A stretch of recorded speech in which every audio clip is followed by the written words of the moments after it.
إن الحمد لله نحمده ونستعينه ونستهديه ونستغفره ونتوب إليه ونعوذ بالله من شرور أنفسنا ومن سيئات أعمالنا من يهده الله فلا مضل له ومن يضلل فلا هادي له وأشهد أن لا إله إلا الله وحده لا شريك له وأشهد أن محمدا عبده ورسوله اللهم صل على محمد عبدك ورسولك نبي أميين وعلى أزواجه وذرياته كما صليت على آل إبراهيم إنك حميد مجيد وبارك على محمد عبدك ورسولك نبي أميين وعلى أزواجه وذرياته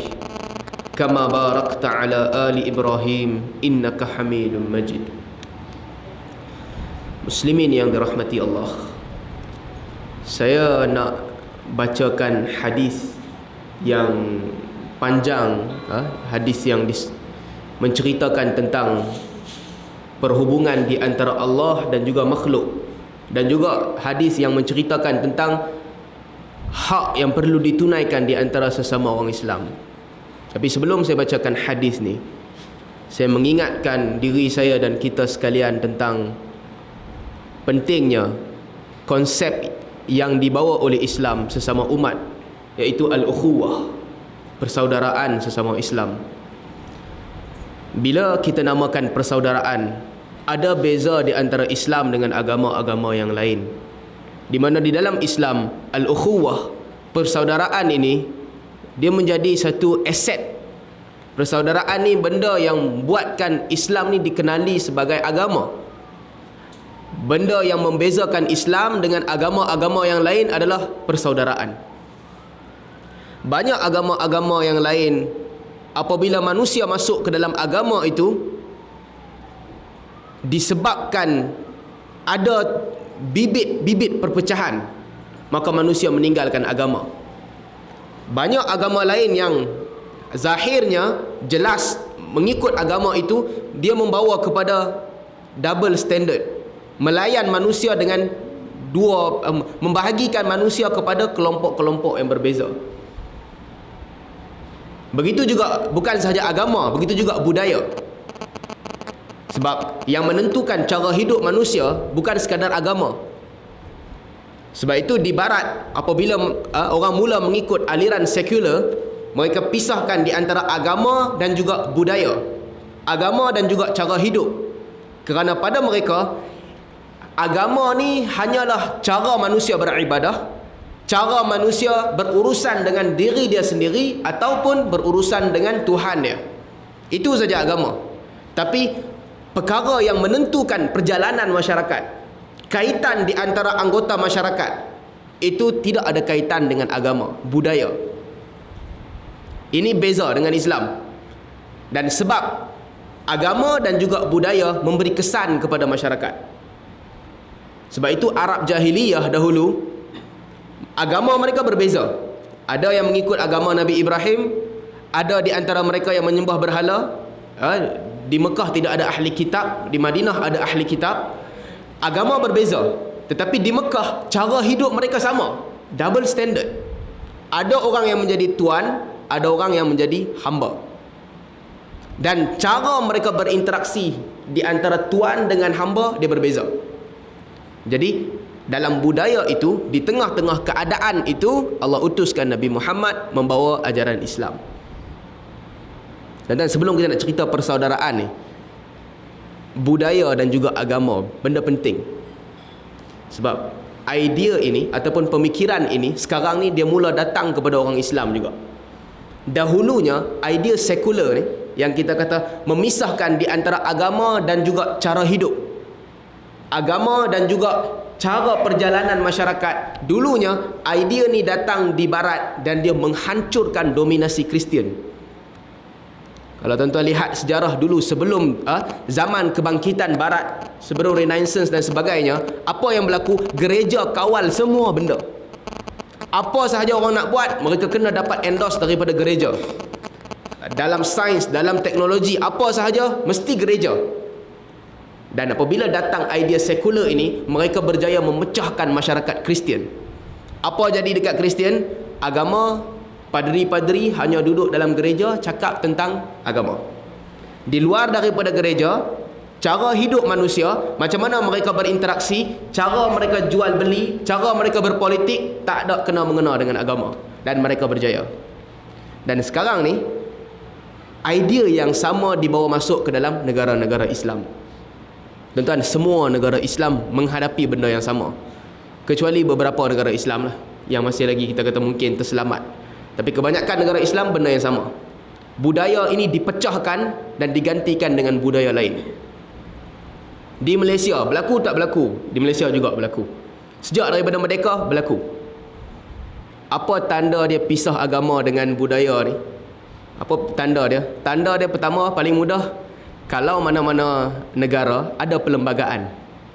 Dan perlembagaan tu yang menentukan perjalanan negara. Itu maksudnya dia sekular. Tuan-tuan, dulunya lari dah tajuk daripada persaudaraan, lari main benda lain. Saya masalah dia sebab pengurusi bagi tajuk persaudaraan ni last minute. Jadi saya tak sempat nak sedia. Bila cakap ikut sedap mulut ni, dia lari merata. Tak apa kot dah. Cerita sikit benda ni. Dahulunya, kalau kita kata negara tu negara Kristian, maknanya apa? Maknanya semua ikut kata padri. Padri kata halal, halal. Padri kata haram, haram. Padri kata yang ni boleh, boleh. Orang buat kajian sains pada masa tu. Kajian sains kata, oh sebenarnya bukan matahari mengelilingi bumi pada masa tu, tapi bumi yang mengelilingi matahari. Matahari ni sebagai paksi di tengah-tengah. Padri tak endorse, tak diterima. Orang buat alat, cipta alat baru pada ketika tu, bawa masuk alat baru ke dunia barat, tak diterima. Sebab apa? Sebab padri tak bagi. Jadi zaman tu, selepas tu apabila dipecahkan masyarakat dan ada undang-undang tertinggi, bila tubuh negara ada undang-undang yang dinamakan perlembagaan, dan perlembagaan ni lagi tinggi daripada agama, maka negara tu daripada negara agama berubah jadi sekular. Itu yang berlaku di dunia barat sekarang. Ya, agama rasmi dia Kristian. Di Britain, agama rasmi dia Kristian, betul. Di Amerika memang majoriti Kristian, betul. Denmark walaupun dia kata dia tak ada agama, tapi majoriti yang kawal tu Kristian, betul.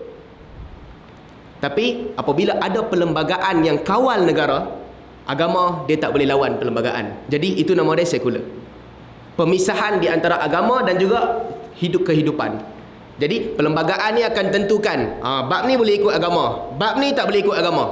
Tang sini okey kita pakai agama, tang sini tak pakai agama. Jadi itu berlaku dan dia telah menghancurkan agama Kristian.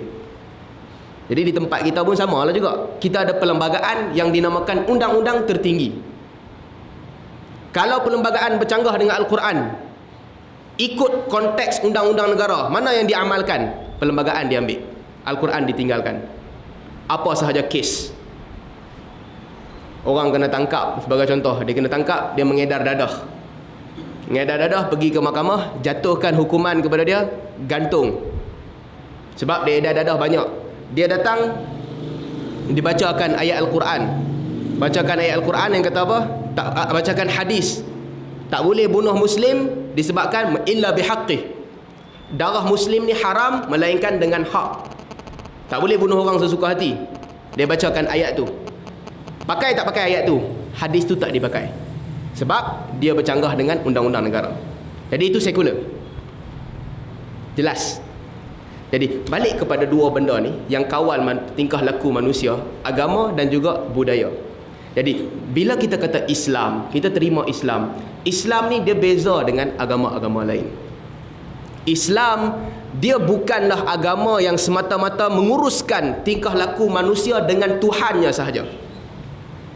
Jadi Islam bukan sekadar ibadah. Kalau orang tu dia beribadah, ibadah dia sempurna, solat dia jaga, puasa dia betul-betul kemas, akidah dia disembah Allah. Tapi di luar ibadah, di luar benda yang dinamakan ibadah mahdah ni, di luar ni dia tak ikut Islam, dia dikira belum sempurna. Orang yang solat dia sempurna, dia jaga 5 waktu, tapi dia makan riba, dia belum sempurna. Orang yang dia buat semua ibadah, akidah dia bersih, tak ada masalah, akidah dia cukup-cukup kemas, tapi dia ambil rasuah, dia dikira belum sempurna. Sebab ini beza Islam dengan agama lain. Islam menguruskan hidup manusia. Dan sebab itu dalam agama dia dinamakan ad-din. Islam ni ad-din, cara hidup. Wa may yabtaghi ghairal islami dinan, siapa yang mencari cara hidup selain daripada Islam, dia tidak diterima. Falan yuqbala minhu, dia tidak diterima. Daripadanya ibadat tidak diterima. Jadi tuan-tuan, mula daripada sini. Jadi agama ni dia merangkumi sama ada urusan kita dengan Tuhan ataupun urusan sesama kita. Urusan kita dengan binatang, agama tentukan juga. Ikut agama-agama lain, apa cara paling mudah nak makan kambing? Lenyek kepala kambing itu mati, lepas itu sembelih makan. Ikut agama lain, boleh. Sebab pada dia itu paling mudah, yang tu paling senang. Apa cara paling mudah nak makan lembu? Apa mereka buat? Susah nak sembelih lembu bagi mati. Banyak sangat lembu. Bagi karen kat lembu tu dia mati, lepas tu lapah daging dia makan. Boleh ikut logik dia. Tapi ikut Islam tak boleh. Mesti disembelih baru boleh makan. Jadi agama tentukan cara urusan kita dengan benda lain. Hatta dengan tumbuh-tumbuhan, dengan tanah dan sebagainya, semua ni diuruskan. Jadi tuan-tuan, balik kepada cerita kita persaudaraan dalam Islam. Kalau kita kata, Allah sebut di dalam Al-Quran, innamal mu'minuna ikhwah, sesungguhnya orang Islam kesemua mereka adalah bersaudara. Bersaudara ni maksud dia mereka ni satu. Dan daripada prinsip umat Islam ni bersaudara, maka datanglah beberapa syariat. Bukan beberapa syariat, beberapa hukum hakam, beberapa garis panduan untuk jadikan orang Islam ni sentiasa bersaudara. Ini cantiknya Islam. Islam bukan datang sekadar konsep. Orang sekarang sibuk sebahagian daripada kelompok-kelompok liberal yang kita sebut ni, sekular ke liberal, mereka kata Islam ni sekadar konsep. Konsep Islam apa? Nak membentuk masyarakat yang adil.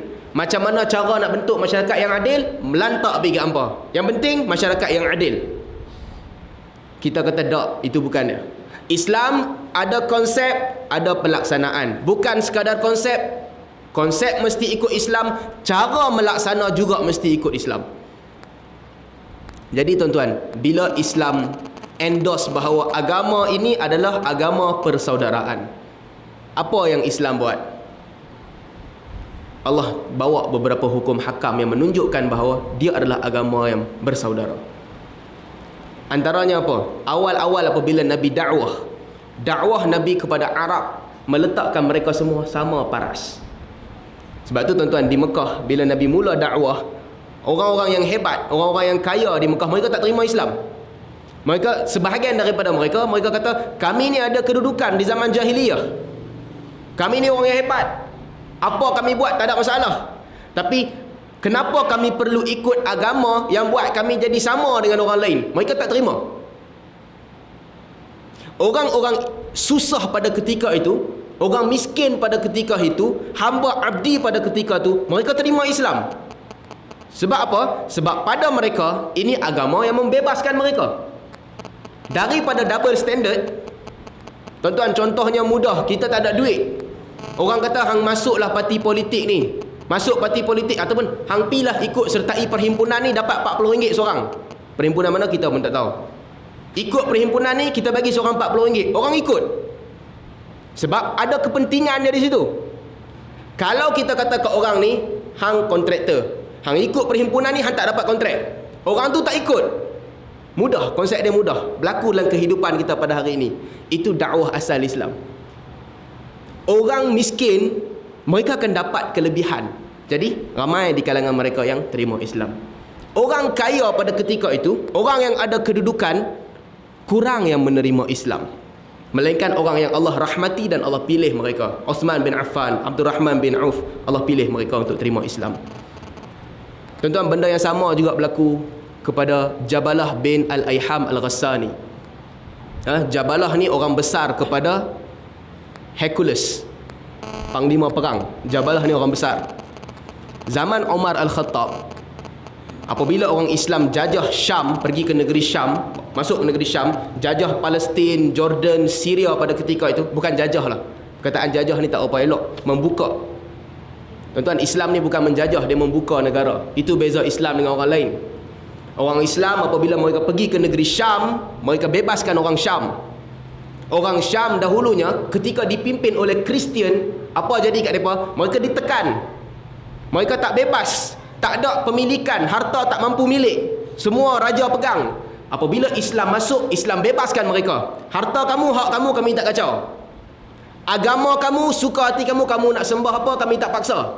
Jadi Islam apabila buka kawasan-kawasan ni semua, Jabalah bin Ayham, dia fikir eloklah dia masuk Islam. Jadi dia masuk Islam di zaman Umar Al-Khattab. Dia masuk Islam, disebutkan dalam sebahagian riwayat, apabila dia berjalan dekat Syam ni, ada orang terpijak kaki dia. Dia terpijak kaki orang. Dia terpijak kaki satu orang manusia. Lalu manusia ni, dia tak tahu kata Jabalah ni dulunya orang besar Hercules. Jabalah pergi tampak muka orang ni, orang biasa ni pergi tampak muka Jabalah. Jadi Jabalah rasa tak patut. Gamaknya mungkin orang tu nampak agak tegak, Jabalah nak pergi lawan dengan dia, tak berani. Dia pun pergi mengadu kepada governor. Ngadu kepada governor, ni orang ni, dia ni orang biasa tapi dia tampak aku, apa cerita? Governor tanya kepada Umar Al-Khattab, apa kita nak buat kepada kes ni? Maka Umar keluarkan keputusan pada ketika itu. Kalau tak silap saya, governor pada ketika itu Amr bin Al-As. Maka keputusan Umar pada ketika itu, dia tampak muka hang, balas balik buat apa? Hang tampak muka dia balik. Tuan-tuan, Jabalah ni orang besar, orang hebat. Tuan-tuan bayangkan sultan dengan manusia biasa lah contohnya. Sultan terpijak kaki orang, orang tampak muka sultan. Apa sultan nak buat? Dia mesti minta balas yang betul-betul paling tinggi. Jangan kata kena tampak muka sultan, cakap tak kena sikit tentang sultan pun satu negara maki hamun orang tu. Tuan-tuan bayangkan, Jabalah ni orang besar, orang kanan Hercules. Maka bila itu berlaku, Umar kata, keputusan Umar tak lebih tak kurang. Dia tampak hang sekali, hang tampak dia balik, fair. Maka Jabalah tak puas hati. Dia kata tak patut macam ni. Takkan muka aku nilai sama dengan muka dia. Dia tampak aku sekali, takkan aku nak balas tampak dia sekali balik, itu tak fair. Umar kata, itu hukuman dia, tak berubah. Jabalah tanya, kalau macam tu aku tak mau masuk Islam, lebih baik aku keluar daripada Islam. Sebab dia masuk Islam, ketika dia masuk Islam ni, apa yang berlaku, dia mengingatkan bahawa dia dah kehilangan kuasa ketika dia bersama dengan pemerintahan dulu. Ketika bersama dengan Rom, dia kehilangan kuasa. Jadi masuk Islam, dapatlah kedudukan. Bila Umar bagi hukuman ni, dia kata dia nak keluar daripada Islam. Apa jadi kalau dia nak keluar daripada Islam? Boleh nak keluar daripada Islam, murtad, tapi hukuman dia pancung kepala. Jadi Jabalah ni sudah tak ada pilihan dah. Nak balas balik tampak, nak keluar Islam, tak boleh, kena pancung. Antara dua je. Maka Jabalah pun lari, dia pergi sekongkol balik dengan kumpulan lama dia. Sehingga zaman Muawiyah, Muawiyah hantar Hasan bin Thabit. Bukan hantar Hasan bin Thabit, dia ni kawan kepada Hasan bin Thabit. Muawiyah pergi kepada Jabalah, dakwah dia semula untuk masuk Islam. Tak sempat dia masuk Islam, dia pun mati. Tapi tuan-tuan, yang pentingnya, ini konsep persaudaraan di dalam Islam. Sama nilai dia. Manusia ni daripada serendah-rendah manusia sampai setinggi-tinggi manusia, konsep dia mesti sama. Sebab itu orang-orang Badui yang datang ke masjid Nabi, masuk masjid Nabi, mereka tak kenal mana satu Nabi. Mereka tanya, ada Badawi yang masuk masjid, tanya, "Aina Muhammad?" Mana satu Muhammad ni? Sebab Nabi ni duduk sama macam kerusi orang lain. Nabi berdiri sama macam orang lain. Nabi makan makanan yang sama macam orang lain. Nabi jalan macam mana orang lain jalan. Rumah Nabi sama macam rumah rakyat biasa. Pakaian Nabi sama macam pakaian orang biasa. Orang keluar pergi perang, Nabi keluar pergi perang. Nabi bukan kata macam general perang. General perang dia tak pergi mana, duduk dalam pejabat dia bagi arahan. Hampa pergi buat tu, pergi buat ni. Nabi tak. Nabi pergi perang, gigi Nabi patah. Sama, kedudukan dia tak beza, sama.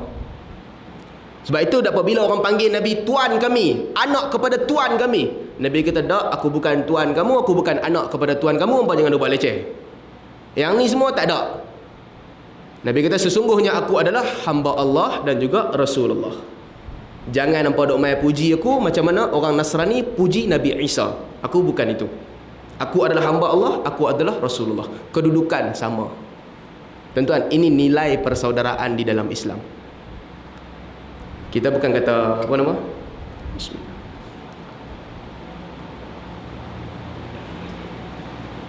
Bukan kata tak boleh langsung ada perbezaan antara pemimpin dengan rakyat. Mungkin ada ketikanya boleh. Tuan-tuan, baru-baru ni gambar Datuk Seri Najib pergi haji kan, dah diiringi beberapa pengawal keselamatan. Geng-geng parti politik yang bertentangan ni tulis banyak post. Lihatlah pemimpin yang apa?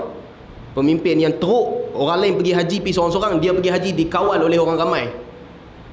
Yang beberapa geng mangkuk ayun ni pula pergi bubuh gambar Ahmadinejad pergi haji jalan seorang-seorang. Kita pun tak tahu apa mereka mau mengampu Syiah tak tentu hala kan. Kita kata bukanlah sampai ke tahap tak ada perbezaan pemimpin dengan rakyat. Ada ketikanya perlu. Zaman Muawiyah bin Abi Sufyan, Muawiyah bin Abi Sufyan, zaman dia ketika dia duduk di Syam, dia ada pengawal keselamatan jaga dia. Ramai orang ikut dia. Bila Umar dapat cerita, Umar jadi khalifah, Muawiyah jadi gubernur. Umar dapat cerita yang Muawiyah ni ada pengawal keselamatan. Umar marah. Umar kata dia ni dah buat satu benda baru yang kami tak pernah buat dekat Madinah. Nabi tak ada pengawal keselamatan pun, Nabi seorang-seorang. Abu Bakar tak ada siapa pun jaga Abu Bakar seorang-seorang. Omar tak ada siapa jaga, aku pun seorang-seorang. Dia ni tiba-tiba duduk dekat Syam, dia ada bodyguard. Maka bila Omar tanya kepada Muawiyah, apa cerita ni? Ini benda yang kami tak pernah buat, Nabi tak pernah ajak. Muawiyah kata kat Omar, engkau duduk dekat Madinah tak apa, dekat Madinah orang semua bagus-bagus. Di Madinah engkau jalan seorang-seorang, siapa pun tak kacau. Tapi di Syam pergolakan dia lain. Di Syam semua orang nak kuasa. Kalau aku jalan seorang-seorang, tak ada bodyguard, orang bunuh aku. Jadi perlu ada keperluan lah. Jadi mungkin atas dasar itu pemimpin-pemimpin sekarang semua ada bodyguard jaga. Itu tak penting. Itu mungkin ada keperluannya. Cuma kita nak kata persaudaraan dalam Islam ni meletakkan manusia nilai dia sama. Nabi dengan orang biasa dalam keadaan sosial, cara hidup mereka sama. Ada kelebihan Rasulullah. Tuan-tuan, hebatnya Islam sehingga beberapa kelebihan Nabi SAW, apabila Nabi wafat, kelebihan itu tidak diwarisi, tidak diambil oleh mana-mana khalifah Islam. Mereka tak ambil. Ada Nabi buat, ada benda yang Nabi buat, tapi bila Nabi wafat, benda tu khalifah tak ikut. Sehingga bab sampai ke tahap tahnik budak kecil kan, Nabi buat tahnik budak kecil, letak kurma dalam mulut budak kecil, benda pertama lahir. Setelah Nabi wafat, tak ada siapa pergi cari Abu Bakar, tolong buat tahnik, kamu buat sendiri. Tak ada siapa pergi cari Omar, kamu tolong buat benda ni. Kerana apa? Kerana itu kelebihan Nabi saja yang ada. Nabi lalu kat tepi kubur, Nabi pergi pacak Nabi pergi pacak batang pokok. Nabi ada dua mayat, Nabi pergi pacak batang pokok. Nabi kata innahuma yu'adzaban wa ma yu'adzabani fi kabir. Dua-dua mereka ni sedang diseksa. Dan mereka ni diseksa bukan disebabkan benda besar, benda yang mereka anggap kecil je. Seorang tu kencing dia tak basuh, seorang lagi dia ni bawa mulut cerita kesalahan orang. Selepas Nabi wafat, tak ada siapa sahabat pergi pacak pokok kat kubur orang. Semua pemerintah tak buat, sebab itu hak Nabi. Kita hari ni tak jadi pemerintah pun, tokoh sufi sikit ya, pakai serban tinggi sikit, dia punya kerja pergi pacak. Kadang-kadang bukan tokoh sufi pun, imam masjid dia pergi pacak pokok. Benda betul Nabi buat, tapi itu hak Nabi. Pemerintah Islam tak ambil pun. Jadi nilai persaudaraan di dalam Islam asalnya dia bawa konsep sama rata antara semua orang. Semua manusia sama rata. Tuan-tuan, sekarang ni balik tengok keadaan kita sekarang. Bila kita namakan, sebab itu tuan-tuan, ni masalah kita. Agama dengan adat dibezakan, agama dengan budaya dibezakan. Sebab itu tadi mula-mula saya cerita apa fungsi budaya dalam agama. Asalnya tak ada beza. Budaya ni mesti submit kepada hukum hakam agama. Mesti, tak boleh tidak. Solat jemaah, kita solat jemaah, antara imam, antara semua makmum, kawan ni seorang menteri, kawan ni seorang kerja kelang, kawan ni seorang kerja bawa bas, kawan ni seorang lagi kerja jual nasi kat pasar malam. Satu line. Kapek dia sama, satu line. Mesti semayang sama. Dalam solat kita ikut persaudaraan dalam Islam, kita kata okey, sama. Tak ada beza. Tawaf, pergi tawaf nak buat haji, sama aja. Agung ke, tukang sapu ke, sama aja. Semua kena pakai tangan dia sebelah terbuka ketika tawaf, kepala dia tak tutup. Tak boleh kata, aku raja, aku nak pakai singgah sana, bubuh topi mah pergi jalan tawaf. Tak boleh, tak sah. Sah dia kena bayar dam lepas tu. Tak boleh, sama. Hang kaya terang mana pun, hebat macam mana pun, bila pergi haji, dia kena pergi tidur dekat Mina juga. Mina tak ada hotel, dia kena pergi tidur dalam kemah juga. Sama. Tapi bezanya kita, di dalam ibadah, kita ikut Islam. Nama kata ibadah, okey, sama. Keluar daripada ibadah, konsep persaudaraan, persamaan dalam Islam ni tak sama. Kita buat majlis, ramai-ramai makan, VIP punya meja lain sikit. Orang biasa punya meja lain sikit.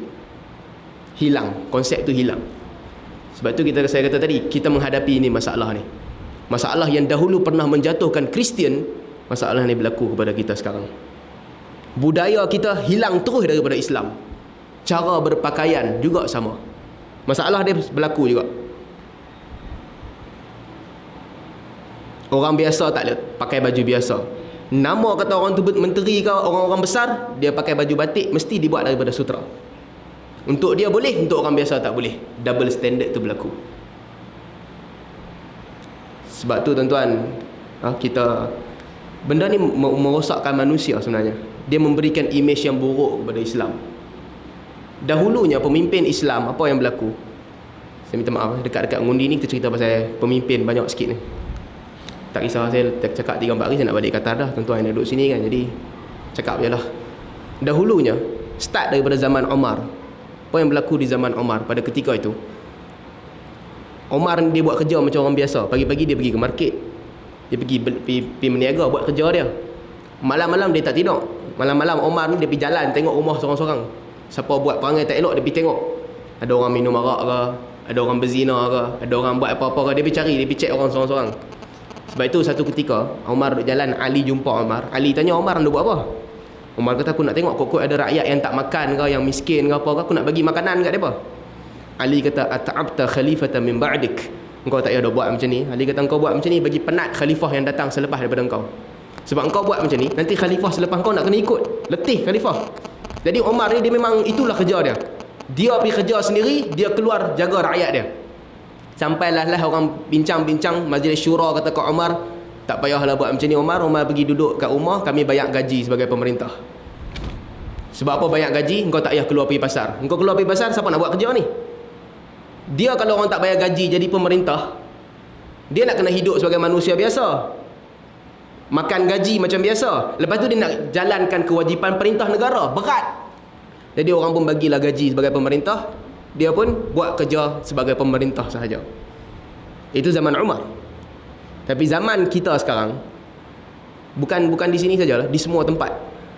Itu saya kata tadi, kita tinggalkan Islam. Kita nak pergi kerja pukul 8, pukul 7 kita kena keluar dah, tak mau traffic jam. Kalau tidak kita tak sampai tempat kerja, kita kena keluar awal-awal.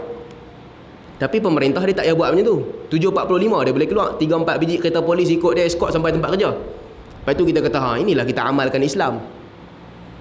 Islam sama rata. Ini sama rata passion apa? Kita penat dia senang. Konsep tu tidak diamalkan. Dan juga banyak benda lain. Bila harga petrol naik, memang kita bising. Kita memang marah harga petrol naik sebab tinggi, kita tak tertanggung. Yang duduk orang-orang yang berkedudukan, para menteri bagi apa? Bagi kepada kita nasihat. Nasihat dia apa? Nasihat dia, kalau macam ni gunakanlah perkhidmatan awam. Naiklah bas. Tak ada bas, naiklah perkhidmatan awam. LRT ada, naik bas ada. Kita boleh terima nasihat tu, boleh. Tak ada masalah. Tapi dengan syarat, dia pun kena buat benda yang sama lah. Kita terimalah. Dia buat benda yang sama, kita ikut, tak ada masalah. Ini minyak kereta menteri, bukan menteri bayar, kerajaan bayar. Pegawai-pegawai tertinggi kerajaan, dia ada allowance untuk semua tu, kita yang tanggung. Macam mana kita nak dengar nasihat dia? Kes PTPTN baru ni kan, bila pelajar-pelajar buat tuntutan minta pendidikan percuma, Menteri Pengajian Tinggi kata apa? Dia kata, kalau nak sangat pengajian percuma ni, pergi undi parti lain kan. Itu kenyataan Menteri Pengajian Tinggi. Kita pun nak tahu juga berapa banyak anak-anak menteri yang belajar, yang mereka bayar sendiri. Tak, bukan apa, nak tahu ya. Berapa banyak anak-anak menteri yang dapat beasiswa kerajaan, berapa banyak yang bayar sendiri. Kalaulah ada di kalangan anak-anak orang-orang yang besar ni, yang memang kaya ni, dapat beasiswa kerajaan, itu memang tak patut. Memang kita marah. Kita yang tak berapa senang ni, minta pendidikan percuma mereka tak bagi. Anak-anak orang-orang kaya tiba-tiba dapat senang ya. Dapat sign orang penting satu, beasiswa pendidikan, beasiswa pelajaran. Oh, tak adil lah macam tu. Ini yang kita kata persaudaraan dalam Islam, dia mesti manusia sama taraf. Dan dia bukan sekadar di dalam ibadah. Tuan-tuan, kalaulah Islam ni, semua konsep-konsep Islam kita amal dalam ibadah saja, keluar daripada ibadah, kita tinggal sampai bila pun Islam takkan maju. Kalau kita amal ibadah, nilai dia samalah Islam dengan agama-agama yang lain di dunia, nilai dia sama. Kita masuk masjid, kita semayang. Orang Hindu masuk tokong Hindu, dia semayang. Orang Cina masuk tokong Buddha, dia semayang. Orang Kristian masuk church, dia semayang. Keluar daripada tu, sama, tak ada masalah. Bila Islam nak dilihat di atas, sembunyi, duduk ibadat semata-mata, tak boleh. Untuk tunjukkan kelebihan Islam, ya ayyuhalladzina amanu dukhulu fis-silmi kaffah, wahai orang-orang yang beriman, masuklah kamu ke dalam agama Allah keseluruhannya. Itu cara dia. Sama juga bila kita kata konsep al-ukhuwah, persaudaraan di dalam Islam. Asas yang paling penting, asas yang pertama, sama rata. Sebab itu, dan bila kata sama rata pun, mekanisme Islam ni beza dengan benda lain. Cara Islam nak buat bagi masyarakat sama rata, dia tak, bukan secara mengejut. Dia tak mengejut. Tuan-tuan tengok dalam kes perhambaan sebagai contoh. Zaman jahiliah dah berapa lama, memang ada hamba. Macam mana orang dapat hamba? Orang jahiliah dulu, apabila mereka keluar berperang, semua orang akan bawa perempuan dan sebagainya. Jadi pergi perang. Bila perang, satu puak akan menang dan satu lagi puak akan kalah. Kelompok yang kalah ni, isteri-isteri mereka, anak-anak perempuan mereka, semua akan ditahan oleh kelompok yang menang dan akan jadi hamba. Dan zaman jahiliah, bila jadi hamba, hamba ni memang selama-lamanya dia hamba lah. Dia tak berubah status dia. Dan hamba ni diwarisi. Hamba ni kalau kata dia ni mati, dia bagi kat anak dia. Anak dia mati, bagi kat orang lain. Sedekah kat orang lain. Dan hamba ni dia kena ikut cakap tuan dia. Apa sahaja tuan dia suruh. Tuan dia suruh hamba ni jadi pelacur, dia kena jadi pelacur. Itu asalnya. Bila Islam datang, tuan-tuan, ni hebatnya Islam.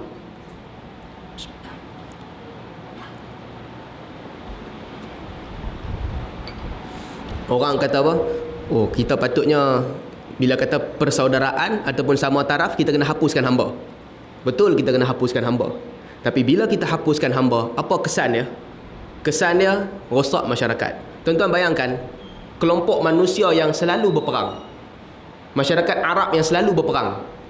Perang, pasukan tu akan kalah, anak dengan isteri mereka akan ditawan. Kalau tak tawan pun nak buat apa? Tuan-tuan takkan nak tinggal satu kampung tak ada lelaki, perempuan ni semua, apa dia nak buat? Jadi mesti akan ditawan. Bila ditawan, tuan-tuan cuba bayangkan kalau tak ada langsung hamba. Bayangkan kalau Islam mai-mai ni, hamba ni tak ada langsung. Siapa ada hamba, semua lepaskan hamba masing-masing. Kita menang perang, perempuan, anak-anak kita tak kacau, biarkan. Apa akan berlaku kepada masyarakat? Rosak masyarakat. Siapa nak jaga perempuan-perempuan tu? Siapa nak jaga budak-budak kecil ni? Anak-anak mereka siapa nak jaga? Kalau tak ada langsung hamba, kita akan wujudkan satu kelompok dalam masyarakat yang kelompok ni kita kata kelompok baru yang tak ada orang jaga, tak ada orang pelihara. Dan bila tak ada orang pelihara, manusia ni tak ada siapa jaga dia, dia akan buat kerja, macam-macam kerja, kerja yang halal, kerja yang haram dan sebagainya. Jadi Islam, cantiknya Islam ni, Islam teruskan konsep itu. Okey, tak apa. Kita pergi perang, kita menang perang, dapat tawanan perang, betul mereka ni hamba. Tapi macam mana cara nak bebaskan hamba? Setiap seorang dia bertanggungjawab terhadap hamba dia. Ini pembaharuan yang Islam buat. Hamba tak boleh dikongsi. Tak boleh kata dua orang, oh balance hamba seorang lagi, kita share dua orang. Tak. Seorang menjaga hamba dia. Pemilikan tu berlaku. Apa-apa yang berlaku kepada hamba ni, ada orang bertanggungjawab. hamba tak boleh dipaksa untuk melakukan zina. Tak boleh. Islam haramkan. Hamba ni kau punya, kau tak boleh suruh hamba ni pergi buat zina. Dan hamba terikat dengan hukum hakam syar'i yang kena dekat orang lain. Bahkan mereka kena separuh. Ini kelebihan yang hamba dapat. Orang biasa berzina sebab 100 kali. Hamba berzina sebab 50 kali. Separuh. Sebahagian ulama fiqh kata, orang biasa tuduh orang berzina sebab 80 kali. Hamba tuduh orang berzina, dia kena sebab 40 kali. Dia kena separuh. Jaga. Dan apabila seseorang, hamba ni, dia melahirkan anak, sahabat kita seorang ni ada hamba. Hamba dia tu melahirkan anak dia. Anak dia tu tak jadi hamba dah. Anak dia tu nasab kepada dia. Jadi untuk long run, tempoh masa yang panjang, selesai perhambaan. Tak ada perhambaan. Tapi bukan dengan cara yang ekstrim. Bukan dengan cara terus hapuskan hamba. Tak, Islam tak buat macam tu. Sebab bila kita buat macam tu, rosak masyarakat. Akhirnya perhambaan tak berlaku. Hamba yang kita tawan tu berapa lama sangat dia nak hidup? Satu hari dia akan mati juga. Bila dia mati, anak-anak dia bukan lagi hamba, dah merdeka. Jadi tuan-tuan nampak cantiknya Islam. Betul Islam bawa persaudaraan, tapi cara laksanakan persaudaraan itu dia kemas, dia tak ekstrim. Menjaga maslahah. Maslahah tu penting. Jadi itu persaudaraan. Dan di antara benda yang dinamakan persaudaraan juga, bila berlaku pertelingkahan di antara saudara, Allah sebut di dalam Al-Quran, fa aslihu baina akhawaykum, damaikanlah di antara saudara-saudara kamu yang bertelagah. Fa in baghat ihdahuma 'ala al-ukhra faqatilul lati tabghi hatta tafi'a ila amrillah. Kalaulah bila kamu damaikan, ni dua orang ni bergaduh. Dua orang ni kira kawan ni memang tak suka langsung kawan ni, tak boleh pandang kat kawan ni. Yang seorang ni pula, aku memang tak boleh pandang kat dia ni. Macam-macam sebab. Kita kalau pergi tanya dua-dua orang, tambah-tambah permusuhan yang lama, dia ni akan keluarkan 1000 kesalahan kawan sebelah ni. Kawan ni pula akan kata, dia akan keluarkan 1000 kesalahan kawan ni.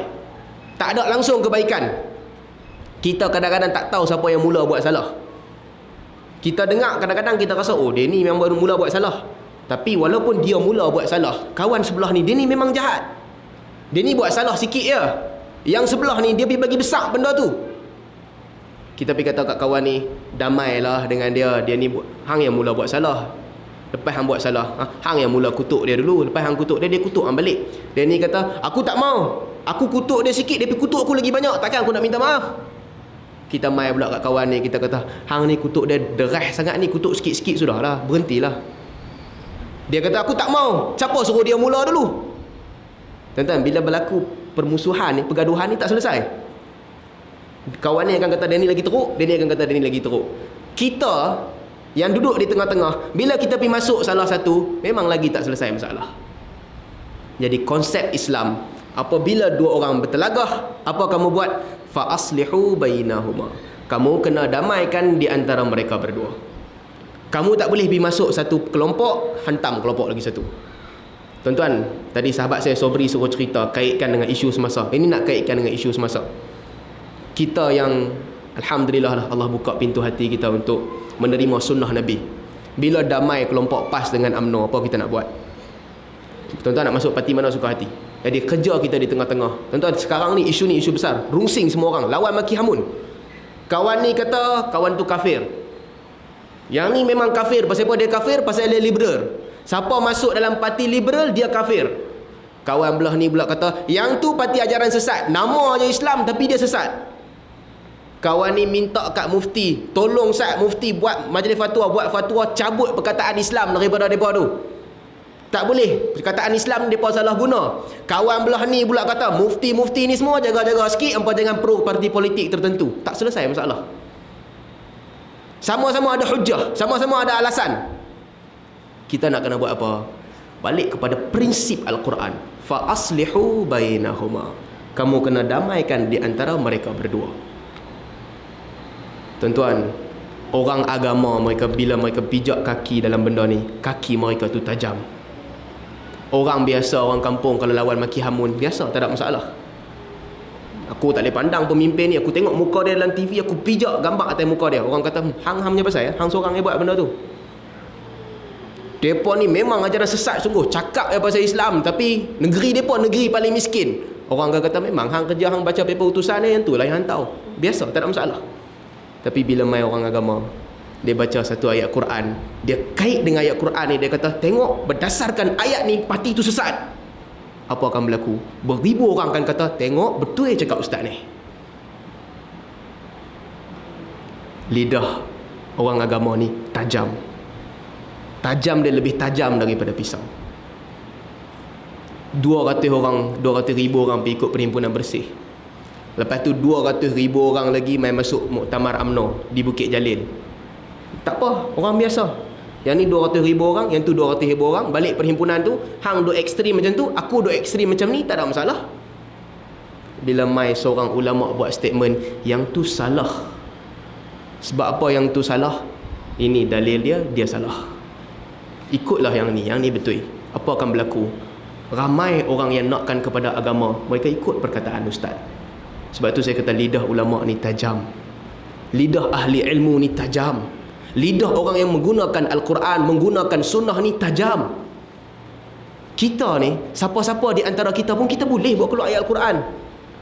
Kita nak kata parti ni sesat, carilah dalam Quran, carilah dalam hadis, beratus ayat boleh buat keluar. Nah, lempak kat hampa, memang hampa sesat, kita boleh buat. Yang belah ni kita nak kata pun boleh. Tapi kalau itulah kerja kita buat satu kesalahan yang besar. Kita bercanggah dengan prinsip Al-Quran, kita bercanggah dengan prinsip sunnah. Tak kira lah orang kata kita ni sunnah ke, orang ni kita pegang akidah salaf ke. Kalau itu yang kita buat, kita keluar daripada manhaj. Al-Quran ajar kita, fa aslihu bainahuma, damaikan di antara mereka berdua. Bukan jadi batu api, bukan tolong kelompok ni hantam yang tu, bukan tolong kelompok tu hantam yang ni. Tak boleh, salah kita. Dan Quran ajar kita pula, kalau kita dah damaikan mereka berdua, kita dah suruh dah mereka duduk elok-elok, jangan bergaduh, lupakan semua yang berlaku. Fa in baghat ihdahuma al kalau ada satu di antara mereka berdua melampaui batas, yang sebelah ni kata okeylah, tak apalah, kami nak berdamai dah. Yang belah ni pula kata depa ni memang tak boleh percaya, kita hentam depa lagi. Pada kedudukan itu apa kita buat? Faqatilul lati tabghi. Kamu memerangi orang yang melampaui batas. Kamu mesti perangi orang yang melampaui batas. Perang dia sebab apa? Bukan sebab hang ni aku memang nak hentam hang betul-betul. Sebab parti hang ni, bendera hang warna ni, aku nak bagi yang cukup-cukup. Bukan sebab tu. Hatta tafi'a ila amrillah. Tuan-tuan, ayat Allah ni cantik. Allah letak lagi kemuncak peperangan. Kemuncak peperangan tu apa? Kemuncaknya kamu lawan dengan mereka sehingga tafi'a ila amrillah, mereka kembali kepada urusan Allah, sehingga mereka kembali berdamai. Kita perang orang tu sebab apa? Sebab hang dah melampaui batas bergaduh dengan kawan ni, aku mesti lawan hang sampai hang kembali kepada batasan dia. Kita lawan kelompok ni juga dengan dasar yang sama. Bukan kata selagi hang tak berubah mai kepada kelompok ni, selagi tu ku hentam hang. Kita tidak adil. Jadi tuan-tuan, itu konsep dia sekarang ni. Kita agak terkilan di mana pergolakan politik ni melibatkan ramai orang agama. Ramai orang agama menjejakkan kaki mereka dan memberi kenyataan yang memang berat-berat sebelah. Tak kira mana-mana parti pun. Ini adalah fitnah. Kita kata lebih baik orang agama mengajar untuk mengamalkan agama daripada menjadi pengampu kepada parti politik. Islah, mendamaikan. Tak salah nak ikut parti politik, boleh. Tapi perkataan itu mesti dijaga. Dua orang yang buat kesalahan yang sama, hentamlah dengan nada yang sama, hentamlah dengan perkataan yang sama. Kenapa di sini perlu menggunakan pendekatan hina, di sini perlu menggunakan perkataan nasihat? Tidak adil. Ini bila kita kata bab persaudaraan ni. Jadi bila dua orang bertelagah, damaikan di antara manusia. Dan di dalam Islam, bila nama kata persaudaraan di dalam Islam juga, persaudaraan di dalam Islam ni, dia tidak terikat dengan apa-apa batasan. Bismillah.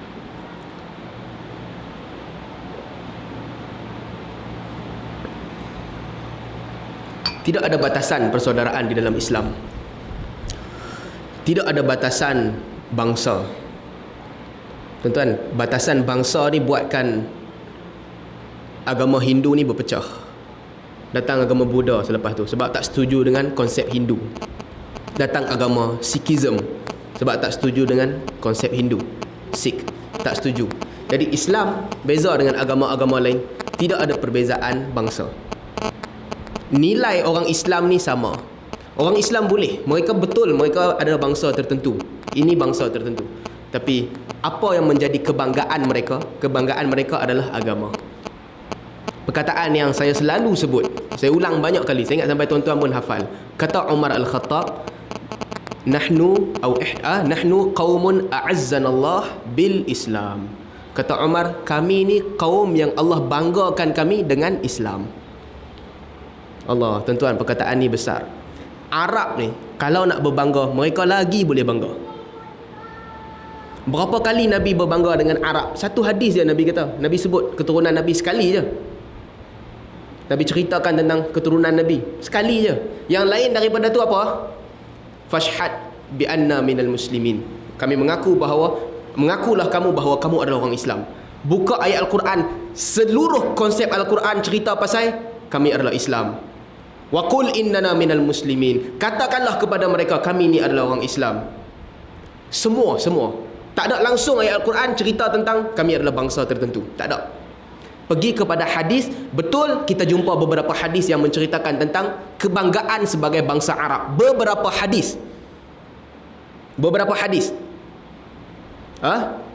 Nabi ceritakan beberapa kali, betul disebutkan. Tapi kalaulah nak dibandingkan dengan hadis-hadis lain yang menceritakan tentang kebanggaan sebagai Islam, itu jauh lebih banyak. Innallaha la yanzuru ila suwarikum wala ila amwalikum. Allah tak tengok rupa kamu, Allah tak tengok harta kamu. Sedangkan Allah melihat apa? Allah melihat amalan kamu dan juga hati kamu. Innamal mu'minuna ikhwah. Seluruhan umat Islam ni semua sama. Orang yang terbaik di kalangan kamu di sisi Allah siapa? Atqakum. Orang yang paling bertakwa. Itu yang terbaik. Orang yang paling banyak amalan, itu yang paling baik di sisi Allah. Tuan-tuan, persamaan ni. Omar kata, kami ni bangga dengan Islam. Tuan-tuan, selagi manusia berbangga dengan bangsa, selagi manusia berbangga dengan keturunan, dia tak ke mana. Ini satu masalah juga. Saya kadang-kadang, wallahu alam, kita rasa terkilan. Betul ada beberapa hadis yang menceritakan tentang kelebihan bangsa, menceritakan tentang kelebihan Arab, betul. Ada beberapa hadis. Tapi kenapa kita tahu bahawa konsep kebangsaan di Malaysia ni, konsep kebangsaan ni konsep yang tidak adil. Konsep yang memberi gambaran yang tidak adil. Betul, semua orang setuju gambaran dia tidak adil. Kenapa kita perlu pertahankan konsep tu? Kita bawa 2-3 ayat Al-Quran ni, 2-3 hadis ni, kita tunjukkan seolah-olah yang ni lah yang Islam suruh buat. Dalam ceramah kita, kalau kita sebut perkataan Islam 4 kali, perkataan Melayu 76 kali, lalah kita kata tengok ada hadis Nabi berbangga dengan orang Arab. Kita buat apa ni sebenarnya? Kalau kita nak kutip 1-2 hadis untuk kuatkan pandangan kita, memang kita boleh kuat. Tapi lihatlah keseluruhannya. Keseluruhannya kita berbangga dengan apa? Kita berbangga dengan Islam. Bangsa Arab, Umar Al-Khattab, Arab asli, pure, dia pun tak pernah kata aku berbangga aku orang Arab. Dia tak kata. Kami ni kaum yang Allah muliakan kami dengan Islam.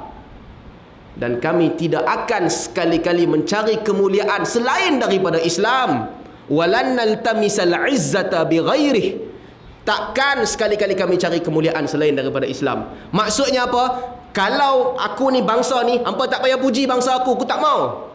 Kalau ini pekerjaan aku, hampa tak payah puji pekerjaan aku tak mau. Kalau ini kampung aku, hampa tak payah puji, aku tak mau. Hang orang mana? Aku orang Kelantan. Oh, baguslah hang orang Kelantan. Orang Kelantan ni hebat. Aku tak mau kepujian tu. Hang kerja apa? Aku cikgu. Oh, baguslah hang memang mengajak orang cikgu. Aku tak mau dipuji macam tu. Hang kerja apa? Aku mekanik. Oh, hang memang baguslah. Aku dulu cita-cita nak jadi mekanik, tak dapat. Respect hang betul-betul. Aku tak mau dipuji macam tu. Hang siapa? Aku Islam. Itu aku mau.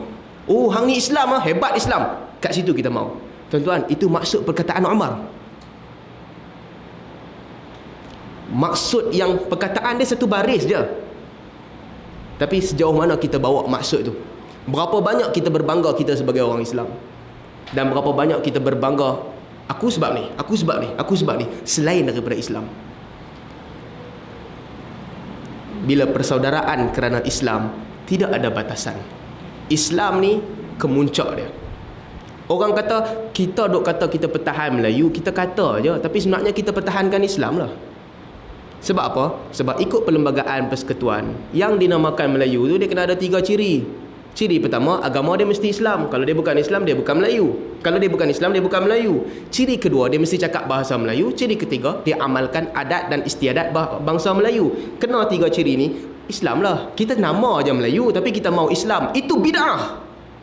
Huwallazi sammakumul muslimin. Ibrahim, dia yang menamakan kamu Islam. Omar kata, kami berbangga dengan Islam. Branding nama yang diperlukan adalah nama Islam. Kita kata, tak apa, aku nak ambil Islam ni semua, tapi aku tak mau pakai nama Islam, aku nak pakai nama lain. Salah tu. Kita buat bid'ah baru. Siapa ajar kita tukar nama Islam kepada nama lain? Tuan-tuan, berapa ramai orang bukan Islam sekarang? Orang mu'alaf mereka kata apa? Oh, orang ni masuk Melayu. Bukan orang Islam, bukan orang bukan Islam. Orang Islam pun sama juga. Baru masuk Islam, tengok kawan tu baru masuk Islam. Ha, dia ni baru masuk Melayu. Oh, dia ni nak kahwin dengan Melayu, dia baru masuk Melayu. Mana mai perkataan ni? Siapa yang duk famouskan perkataan ni? Apa, di mana kita nak letak Islam? Kalau Islam diamalkan keseluruhannya, amalan Islam bagus. Orang berzina lepas kahwin, kita rejam dia. Orang berzina belum kahwin, kita sebat dia 100 kali. Orang minum arak, kita sebat dia 80 kali. Kita buat semua. Tapi orang tanya, mana dapat undang-undang ni ya? Undang-undang ni adat istiadat kami dulu, kami amalkan sampai sekarang. Kita tak mau macam tu. Tak guna, tak mau. Orang kata apa? Sebab apa hampa buat benda ni? Orang tanya, sebab apa hampa nak tak boleh, sebab apa hampa ni tak boleh, lelaki dengan perempuan tak boleh berzina? Pasal apa kena kahwin dulu? Kita bagi jawapan, kita kata, ya ni lah budaya kami dari dulu macam ni lah, kami sopan santun. Kita tak mau jawapan tu. Tak ada nilai pun jawapan tu. Pasal apa nak pisahkan lelaki dengan perempuan? Kita kata kita kena hormati budaya kita, adat resam kita, tata susila kita. Sebab itulah kami tak buat macam ni. Kita tak mau benda tu. Tak ada nilai pun. Nilai dia apa? Pasal apa hang tak buat tu? Sebab agama aku larang aku buat benda tu. Di situ yang kita mau. Bukan sekadar amalkan Islam. Amalkan Islam, nama mesti nama Islam, bukan nama lain. Jadi tuan-tuan, balik kepada perbicaraan kita, dia tak ada batasan bila nama kata Islam ni. Bangsa tak ada batasan. Dan dalam bangsa tu juga tak boleh ada double standard. Kadang-kadang bangsa yang sama, dia asingkan manusia dengan cara yang lain. Persatuan sebagai contoh. Siapa masuk persatuan ni, dia ada privilege. Privilege dia apa? Sesama ahli, kita dianggap bersaudara. Kita bai'ah, kita sama-sama ahli, kita bersaudara. Bersaudara apa? Hang sakit, aku tolong.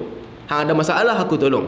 Hang ada kesusahan, aku tolong. Hang perlu bantuan, aku bantu. Tapi di luar daripada ahli, kena cek dulu. Hang ahli ke tak? Hang dah bai'ah ke belum? Belum bai'ah lagi? Oh, yang ni kita letak kedua.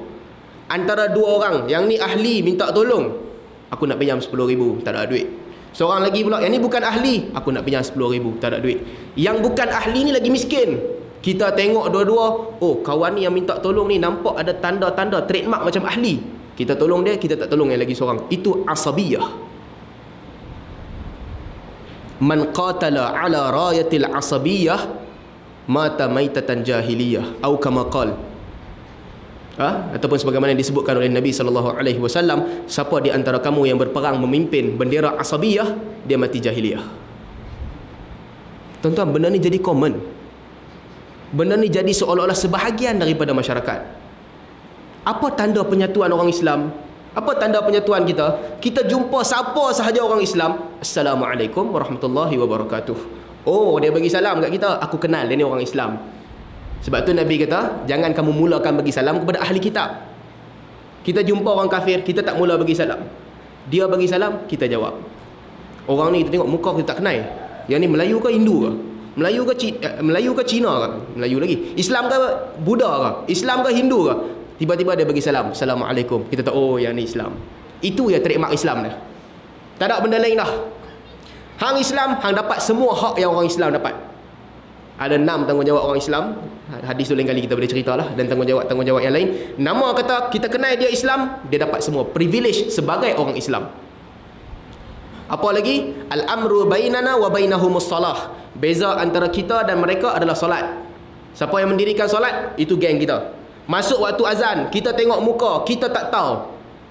Indonesia sebagai contoh, bahasa sama, rupa sama, tak tahu yang ni Islam ke Kristian ke. Masuk waktu azan, dia pergi masjid dengan kita, dia dapat semua kelebihan lain sebagai Islam. Ada tak kelebihan cara salam yang berbeza? Kalau kita buat membezakan manusia mengikut cara salam, kita cipta agama baru, kita cipta syariat baru, kita cipta pengenalan baru. Name tag orang Islam, Assalamualaikum. Name tag orang Islam, solat kita berjemaah. Itu name tag dia. Kita tukar cara baru. Oh, hang kena pakai butang cara macam ni, hang kena lipat kaki seluar cara macam ni, hang geng kami. Kita buat name tag baru. Tuan-tuan, kata Omar apa? Kami tak mau kemuliaan-kemuliaan macam ni semua. Kami nak mulia sebagai Islam, itu ya. Kemuliaan cara macam ni semua kami tak mau. Persoalan dia berapa ramai orang yang amal. Amal sepasai. Sebab tu saya sebut tadi, lidah ahli ilmu, lidah yang menggunakan Al-Quran dan Sunnah ni, lidah dia berat, lidah dia tajam. Tuan-tuan pergi tanya orang-orang biasa yang bawah-bawah ni, mereka kata apa? Kami bai'ah guna Al-Quran, kami baca ayat Quran, Tok Syekh pun geng kami juga, ustaz tu pun duduk dengan kami juga. Sebab apa? Ni masalah dia. Lidah yang menggunakan Al-Quran dan Sunnah, fitnah paling besar. Lidah ini apabila bersuara untuk kepentingan tertentu, dia memberi kesan kepada ramai orang. Semua orang akan ikut. Tajamnya lidah ni.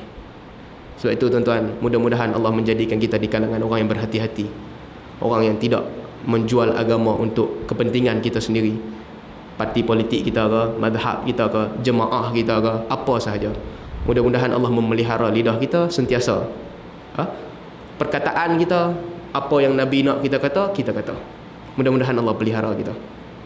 Man waqahu Allahu syarra ma baina syafatayhi atau ma baina lahyayhi wa ma baina rijlayhi dakhala al-jannah. Nabi kata, siapa yang Allah pelihara kejahatan, benda yang berada di antara dua janggut dia, lidah dia, dan Allah jaga dia daripada kejahatan yang berada di antara dua kaki dia, kemaluan dia, dia masuk syurga. Jadi mudah-mudahan Allah jadikan kita berhati-hatilah. Lidah kita sentiasa bercakap kerana kebenaran. Kita bukan mengampu sesiapa, mengampu mana-mana aliran, mengampu mana-mana orang. Kerana agama kita bercakap, orang suka, orang tak suka orang punya pasal. Kita tak boleh kata, oh ni ramai orang suka macam ni, kita masuk kat ni. Ramai orang tak suka kat sini, kesian kat dia, semua orang tak suka, kita pun tolong dia lah. Cakap bagi pihak dia sebab nak bagi orang suka kat dia. Bukan itu ukuran dia. Ukuran dia apa yang Allah sebut, apa yang Nabi sebut. Dan balik kepada tajuk persaudaraan kita, persaudaraan kita sama nilai dia, tak ada beza. Mana ada umat ekstremis kepada satu pihak tu, kita kena katok kepala dia ramai-ramai. Kembali kepada pertengahan, jangan duk ekstremis. Mana yang duk buat ekstremis gunakan agama, yang tu kita kena katok 2 kali. Dah lah ekstrim dia guna agama pula, kena katok 3-4 kali. Tinggal bangsa agama. Nak ekstremis sampai ekstremis ikut cara lain. Jadi saya ingat setakat ni dululah untuk hari ni. Tak sempat nak baca hadis ni. InsyaAllah esok malam kuliah di Jelutong, baru sambung balik hadis ni. Ini masalah dia. Saya dah sedia nak baca hadis, tapi request suruh cakap bab perpaduan, lari tinggal hadis. Jadi insyaAllah esok kita patah balik cerita hadis ni. Aqulu qawli hadha wa astaghfirullahal azim li wa lakum wa lisairil muslimin. Subhanakallahumma bihamdik, asyhadu an la ilaha illa ant, astaghfiruka wa atubu ilaik. Assalamualaikum warahmatullahi wabarakatuh.